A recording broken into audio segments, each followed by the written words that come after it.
Bueno, nuestras propuestas de política exterior parten de nuestra idea de reforma también del país. Yo creo que España necesita de nuevo tener un proyecto común que ilusione a nuestros ciudadanos, y parte de ese proyecto también tiene que, de alguna manera, conectarse con el exterior. En ese sentido, creo que España debe ser una voz mucho mejor escuchada y con mayor influencia en Europa. Nuestro horizonte político es Europa. La mayor parte de los problemas a los que asistimos en las épocas recientes, desde la crisis del euro a la tragedia humanitaria de los refugiados, han sido problemas de carácter europeo, y no podemos seguir paralizados ni pensando que las soluciones pueden ser parciales o pueden ser realizadas con un enfoque nacional. Hay que evitar los populismos, hay que evitar los nacionalismos, y una Europa más unida, más integrada políticamente, es lo que necesita también España, porque España tiene problemas de corrupción, tiene problemas en sus propias instituciones, y en la medida en la que nosotros también incorporemos el mensaje europeo, las libertades, los derechos, la promoción de la democracia, España también será parte de esa construcción. La segunda parte tiene que ver con la reforma de los instrumentos de política exterior. Durante las últimas 3 décadas, los partidos políticos tradicionales han hecho un uso muy partidista, muy particularista de los instrumentos de política exterior. Tenemos ejemplos desde el nombramiento de embajadores de carácter político sin ser escuchados ni siquiera en la Comisión de Exteriores. Tenemos una falta de coordinación y de planificación a todos los niveles. Tanto el PSOE como el PP se han dedicado mucho más a azuzar o avivar guerras internas entre ministerios, ¿no? Ahí tenemos el conflicto del Instituto Cervantes, en lugar de mirar por el interés general y por dar una imagen mucho más sólida y mucho más eficaz en el exterior. En ese sentido, nosotros creemos que la política exterior es una política de Estado, y que para que sea realmente articulada necesita de un debate bien informado, y el lugar es el Parlamento, el Congreso de los Diputados. En estos momentos, esto es un ejemplo que yo siempre digo, se escucha más de Europa en la Cámara de los Comunes, que se supone que está ocupada por muchos partidos euroescépticos, que en el Congreso de los Diputados. Hemos hecho una dejación, el hecho de haber tenido gobiernos con mayorías absolutas, del control de la acción exterior del gobierno. Esto no puede ser en el futuro. Tenemos que lograr que los ciudadanos puedan seguir el debate de la agenda europea, que el gobierno tenga que justificar sus posiciones, que lo que diga en Bruselas es lo mismo que lo que puede decir en Madrid. Además de esto, tenemos que reformar ciertos instrumentos sin los cuales es imposible la coordinación de la política exterior. Nuestro servicio diplomático, muchas veces pues con muy pocos recursos, hace lo que puede ante una falta de estrategia y visibilidad de nuestras preferencias, ¿no?, en el exterior. Yo creo que hay que reforzar la independencia también de la diplomacia. No puede haber un sistema de incentivos perverso, que haga que un diplomático solo pueda progresar en su carrera si se acerca a un partido político, porque un diplomático es un alto funcionario y tiene que estar al servicio del Estado. Tenemos que mejorar esto, y lo tenemos que hacer con los diplomáticos, tenemos que hacerles autónomos, tenemos que formarlos. Es uno de los pocos países que no tiene casi cursos de formación para los diplomáticos. En definitiva, tenemos también que reformar el resto de diplomacias. La diplomacia científica, por ejemplo, es también un aspecto muy importante, totalmente olvidado por los gobiernos. Hoy día la investigación, el desarrollo se hace a escala internacional. España debe tener una estrategia de captación de talento y de proyectos científicos en colaboración con otros países. Esto es una estrategia que han desarrollado todos los países de nuestro entorno y que España no lo ha hecho. Nosotros crearemos consulados científicos que apoyen en nuestras misiones diplomáticas en aquellos puntos donde se crea valor añadido en tecnología, en I+D. También reformaremos ampliamente la política de cooperación al desarrollo. La política de cooperación al desarrollo ha sido otra vez un objeto de la guerra partidista. En los años de vacas gordas, un gasto enorme sin la capacidad de gestión ni en una estrategia clara. En los años de vacas flacas, un desmantelamiento total de la política de cooperación.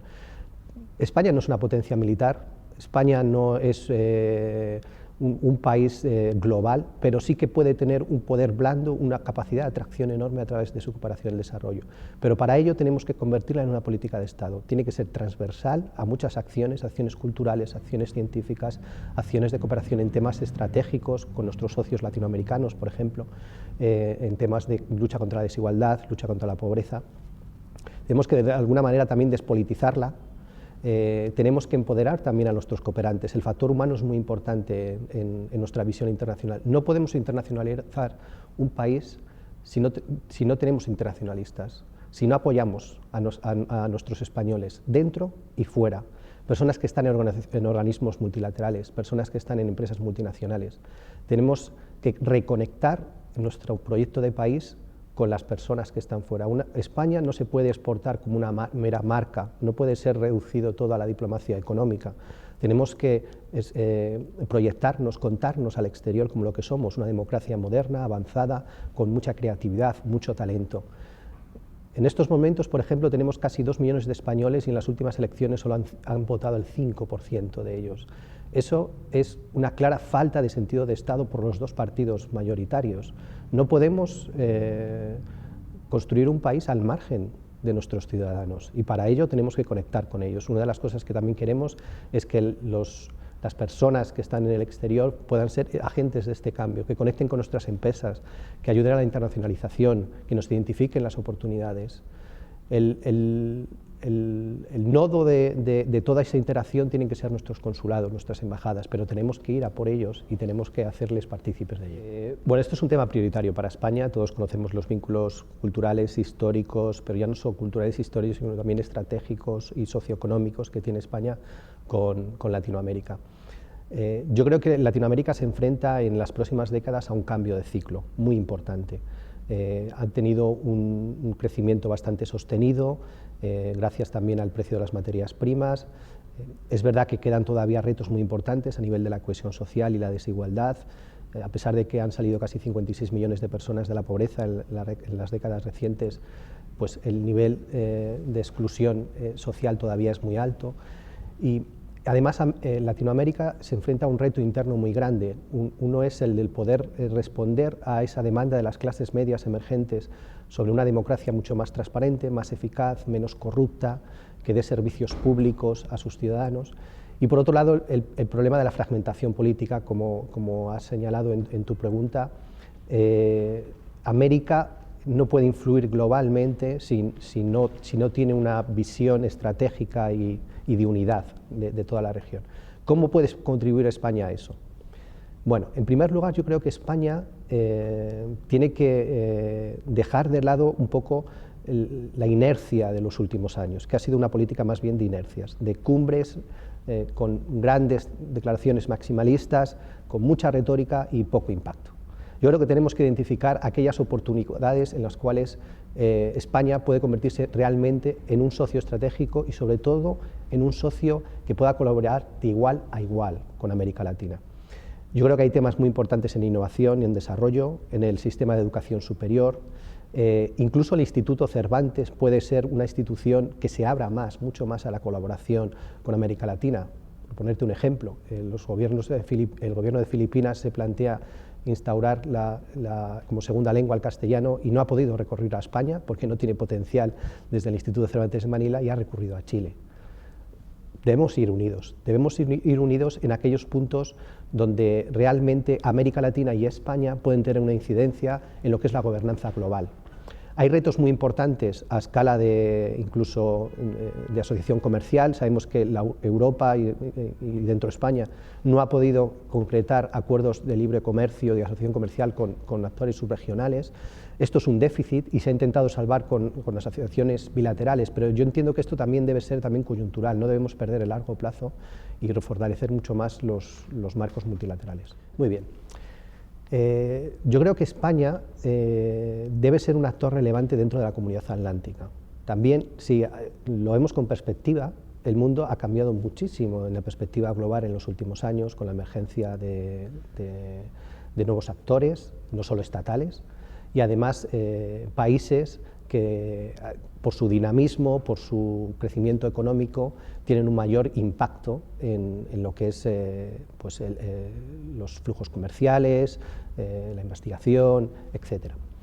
En ese sentido, España, perteneciendo al marco atlántico en el cual estamos, no solo en temas de seguridad, sino que también compartimos principios, valores, formamos parte de una alianza de democracias liberales, tiene que también ser asertiva y no quedar inactiva ni de brazos cruzados ante todas estas transformaciones. Tenemos que aprovechar las oportunidades, y para aprovechar las oportunidades hay que actuar con una estrategia bien definida, firme, que delimite bien las líneas rojas.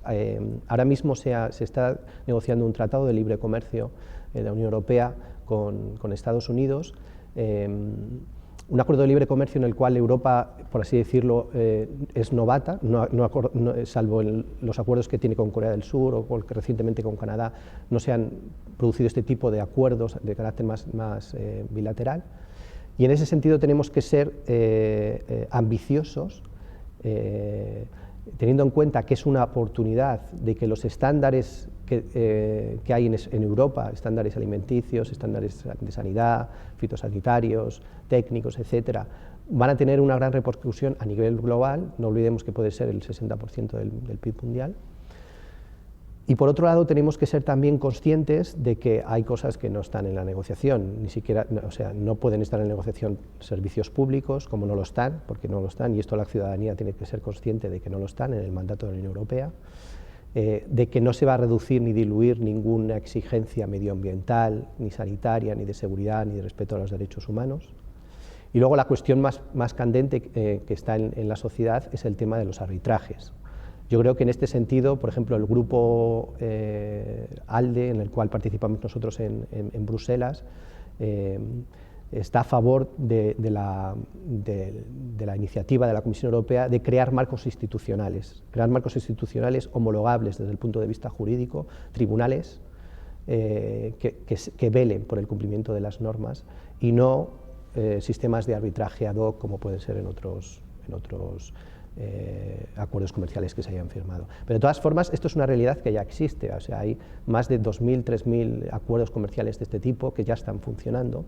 El hecho de que se haya producido esta iniciativa también es consecuencia de la falta de instrumentos globales, del bloqueo del proceso de Doha, de la ronda de Doha de la Organización Mundial de Comercio. En ese sentido, Europa no puede quedarse tampoco de brazos cruzados, es decir, no podemos mirar con nostalgia al pasado y podemos quedarnos paralizados por los retos futuros. Tenemos que afrontarlo con valentía, con unidad, con coraje político, asumiendo ciertos riesgos, pero es algo que yo creo que puede beneficiar, especialmente para la economía española, que es una economía que es de las más exportadoras a Estados Unidos, y por determinados mecanismos de integración en cadenas globales, sustitución de importaciones, España puede verse favorecida. España tiene una cuota, o sea, tiene una tasa de paro de más del 20%.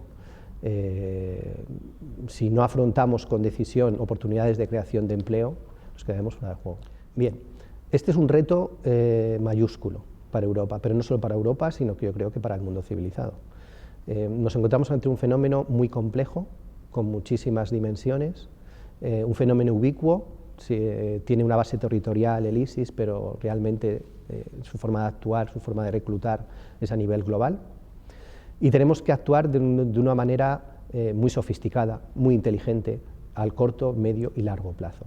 Yo creo que tenemos que huir de la sobrereacción, tenemos que huir también de utilizar únicamente los medios militares, pero tampoco tenemos que rehuir de toda la capacidad de instrumentos que tenemos para reducir la capacidad de maniobra del yihadismo global.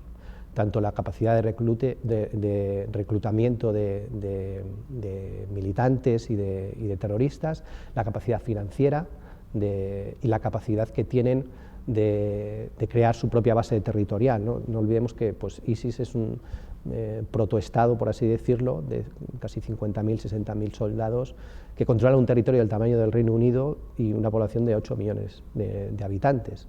En ese sentido, Europa tiene que permanecer unida, tiene que tener una estrategia común. Europa tiene serias deficiencias para afrontar el problema precisamente por la falta de instrumentos europeos, de nivel europeo.